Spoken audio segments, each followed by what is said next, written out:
জীবনে চলার পথে কারো উপকার করতে না পারলেও ক্ষতি করবেন না। বিসমিল্লাহির রহমানির রহিম। সবাইকে আসসালামু আলাইকুম। কেমন আছেন আপনারা সবাই? আশা করছি যে যেখান থেকে আমার এই ভিডিওটি দেখছেন আল্লাহ তাআলার অশেষ রহমতে সবাই ভালো আছেন, সুস্থ আছেন। সেই সাথে আমরাও ভালো আছি আলহামদুলিল্লাহ। নতুন আরেকটি ভিডিও দেখার জন্য আপনাদের সবাইকে আমন্ত্রণ জানাচ্ছি। আশা করছি আমার আজকের এই ভিডিওটি আপনাদের কাছে খুব ভালো লাগবে। আজকের ওয়েদারটা আমার কাছে খুব ভালো লেগেছে, তাই একটু ফ্রেম বন্দি করে নিলাম। ভেবেছিলাম শনিবার ছুটির দিন অনেক কাজ গুছিয়ে নিব, কিন্তু হঠাৎ করে ম্যামের হোয়াটসঅ্যাপে নোটিফিকেশন আসছে যে শনিবারেও গণিত ও ইংরেজি এক্সট্রা ক্লাস হবে। তবে এটা গেলেও হবে, না গেলেও হবে। তাই আমি ভাবলাম ক্লাসগুলো মিস করব কেন।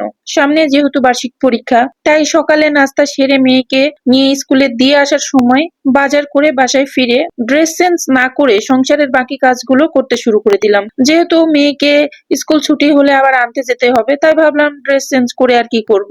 একেবারে মেয়েকে নিয়ে এসে চেঞ্জ করব, তাই আর কি ড্রেস চেঞ্জ না করে কাজগুলো শুরু করে দিয়েছি। তাই এসে রাইস কুকারে চাল ধুয়ে বসিয়ে দিলাম। তারপর যে সবজিগুলো আসার সময় নিয়ে এসেছি সেগুলো আর কি এক এক করে বের করে আমি সবগুলো কাটাকুটো করে নিচ্ছিলাম। এর মধ্যে আমি মরিচও নিয়েছিলাম, ঝিঙ্গা নিয়েছিলাম, পটল নিয়েছিলাম, আলু নিয়েছিলাম। তো এগুলো আর কি কেটে কুটে নিচ্ছি। প্রথমে আমি যে কথাটি বলেছিলাম সেটা হচ্ছে জীবনে চলার পথে কারো উপকার করতে না পারলে কারো ক্ষতি করবেন না। কারো উপকার করে আমরা অনেক সময় খোঁটা দিয়ে কথা বলি। আসলে উপকার করে কোনো প্রকার খোঁটা দেওয়ার জায়েজ নেই।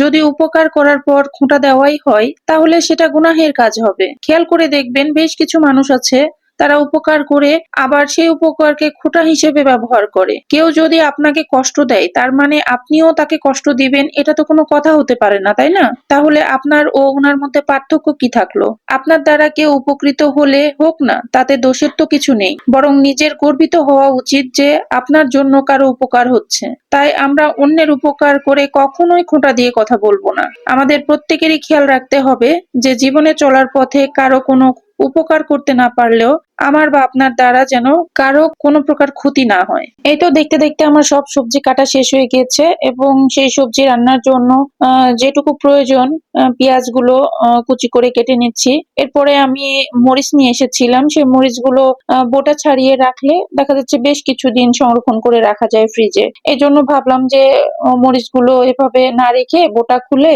ধুয়ে আর কি বাটিতে করে সুন্দর করে ফ্রিজে রেখে দিব ফ্রোজেন করার জন্য। মরিচের বোটা ফেলার পর যে ময়লাগুলো হলো সেগুলো একটি পলিথিনে ঢুকিয়ে বিনে রেখে দিলাম। যখন সিটি কর্পোরেশন থেকে গাড়ি এসে ময়লাগুলো বিন থেকে নিয়ে নির্দিষ্ট স্থানে ফেলে দিবে আর কি। এই তো আমার সবকিছু কাটা ধোয়া রেডি। মাছ বের করে আগে রেখেছিলাম, সেটা লবণ হলুদ মাখিয়ে রেখে দিয়েছি। সবগুলো ধুয়ে আর কি এখন রান্নার প্রস্তুতি নিয়ে নিয়েছি। মশলাও বের করে রেখেছিলাম, সেই মশলাও আর কি নরমাল হয়ে গেছে। এরপর দুই পাশে দুটি পাতিল দিয়ে চুলা অন করে দিলাম। এক পাশে মাছ ভেজে নিব আর এক পাশে সবজি রান্না করে নিব, কারণ রান্না শেষ না হতে মনে হয় আবার ছোট মেয়েকে স্কুল থেকে আনতে যেতে হবে। তাই যতটুকু করা যায় আর কি ততটুকু করে নিচ্ছি। ফ্রাই প্যানে তেল গরম হয়ে গিয়েছে, সেজন্য আর কি মাছগুলো এক এক করে দিয়ে দিচ্ছি, দিয়ে খুব সুন্দর করে ভেজে নিচ্ছি। যেহেতু আমি মাছগুলো সবজির মধ্যে দিয়ে রান্না করব সেজন্য খুব বেশি ভাজবো না। এই পাশ ওই পাশ দুই পাশটা খুব ভালো করে একটু করে ভেজে নিব। আর এইদিকে পেঁয়াজ দিয়ে একটু হালকা জিরে ফোড়ন দিয়ে সুন্দর করে সবজিগুলো দিয়ে দিলাম। তারপর এক এক করে পরিমাণ মতো লবণ, হলুদের গুঁড়া, মরিচের গুঁড়া, আদা রসুন বাটা আর হচ্ছে গোটা মরিচ ফালি দিয়ে খুব ভালোভাবে নাড়াচাড়া করে নিচ্ছি। আমার প্রিয় আপু ভাইয়াদের কাছে একটি ছোট আবদার আছে, সেটা হচ্ছে এতক্ষণ পর্যন্ত যারা আমার এই ভিডিওটির সাথেই আছেন তারা প্লিজ একটি লাইক দিয়ে ভিডিওটি কন্টিনিউ করবেন। আর একটা কথা, আপনাদের যদি আমার এই ভিডিওটি একটু হলেও ভালো লেগে থাকে তাহলে আমার চ্যানেলটি সাবস্ক্রাইব করে আমার পরিবারের বন্ধু হয়ে থেকে যেতে পারেন। সাবস্ক্রাইব করার পর পাশে থাকা বেল আইকন প্রেস করে দিন, তাহলে আপডেট ভিডিও পাবলিশ হওয়া মাত্র আপনার কাছে নোটিফিকেশনটি পৌঁছে যাবে। তখন আপনি আপনার সময় অনুযায়ী দেখে নিতে পারবেন। আর যারা এই কাজটি অলরেডি করে দিয়েছেন তাদেরকে আমার পক্ষ থেকে অসংখ্য অসংখ্য ধন্যবাদ। এভাবে আমাকে সাপোর্ট করবেন। আপনাদের এক একটি সাপোর্ট আমাকে নতুন আরেকটি ভিডিও মেক করতে মোটিভেট করবে। দেখতে দেখতে দেখতে আমার রান্নার সবজি থেকে কতগুলো পানি বের হয়েছে।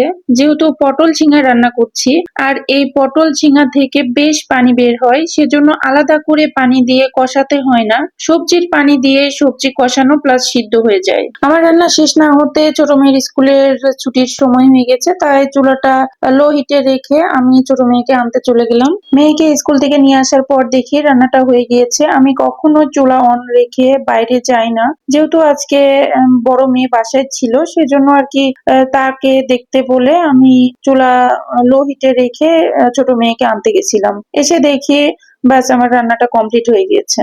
আসলে তাই, বড় একটা মেয়ে বাসায় থাকলে তার গুণই আলাদা হয়। যদিও আমার মেয়ে অত বড় না, তারপরেও বেশ কিছু কাজে আমাকে হেল্প করে, আলহামদুলিল্লাহ। স্কুল থেকে আসার সময় বেশ টাটকা সবজি দেখতে পেলাম, তো ভাবলাম যে এই সবজিগুলো মিস না করি, নিয়েই যাই। তাই সবজিগুলো নিয়ে এসে অফ ক্যামেরায় কেটে আর কি ভাজি করে নিচ্ছি। এটা ছিল কলমি শাক। কলমি শাক আমার খুব পছন্দের একটি শাক। মাঝে মধ্যে দেখে যদি মনে হয় যে না, শাকগুলো বেশ টাটকা এবং বেশ সুন্দর দেখাচ্ছে, তখন আমি সেটা যখনই হোক না কেন নিয়ে এসে টাটকা টাটকা শাক ভাজি করে নিই। তো টাটকা শাক ভাজি খাওয়ার মজাই আলাদা। তো ভিডিওটি আমি বেশি বড় করছি না, কারণ বড় ভিডিও হলে আমাদের অনেকেরই সমস্যা, পুরো ভিডিও দেখার সময় হয় না আর কি, বা অনেক আপু ভাইয়ারা পুরো ভিডিও দেখেন না। তো সেজন্য বেশি বড় ভিডিও না করে আমি এখানে বিদায় নিচ্ছি। দেখা হবে পরবর্তী কোনো ভিডিওতে। ততক্ষণ পর্যন্ত সবাই সুস্থ থাকেন, ভালো থাকেন, আর আমাদের জন্য দোয়া রাখবেন। আমিও আপনাদের জন্য দোয়া রাখি। আল্লাহ হাফেজ। আসসালামু আলাইকুম।